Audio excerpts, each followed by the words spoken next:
প্রিয় বন্ধুরা, অন্তরের মলিনতা দূর করার জন্য হাদিস শরীফ থেকে একটি টিপস আল্লাহ রাসূল সাল্লাল্লাহু আলাইহি ওয়াসাল্লাম আমাদেরকে শিখিয়েছেন। আমরা অনেকেই জানি না, আসুন আপনাদেরকে জানিয়ে দিই।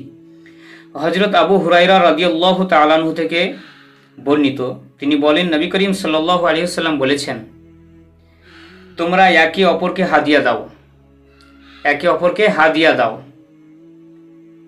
কেননা হাদিয়া অন্তরের মলিনতা দূর করে।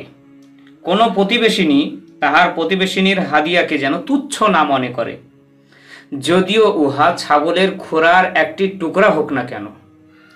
এমনিভাবে হাদিয়া দাতাও যেন এই হাদিয়াকে কম না মনে করে। আল্লাহ রাব্বুল আলামিন কোরআনুল কারীমের মধ্যে বলেছেন, ফামান ইয়ামাল মিসকালা যাররাতিন খায়রান ইয়ারা ওয়া মান ইয়ামাল মিসকালা যাররাতিন শাররান ইয়ারা। আমরা অনেকেই অল্প জিনিস কিভাবে দেব এই ভেবে কাউকে হাদিয়া দিই না। আল্লাহ রাসূল বলছেন যে তোমরা ছাগলের একটি খুরের একটা টুকরা হলেও সেটাকে তুচ্ছ মনে করো না, হাদিয়া দাও। সেখানে আমরা নিজেদেরকে তুচ্ছ মনে করি যে অল্প জিনিস কিভাবে হাদিয়া দেব, এই কমা জিনিস, দাম কম, কিভাবে হাদিয়া দেব। মনে রাখবেন, এই হাদিয়া যদি আপসের মধ্যে নেওয়া দেওয়া হতে থাকে, ফলে অন্তরে মহাব্বত সৃষ্টি হয়, অন্তরের মলিনতা দূর হয়ে যায়। আল্লাহ রাসূল সাল্লাল্লাহু আলাইহি ওয়াসাল্লাম এজন্যই তো হাদিয়ার কথা বলেছেন।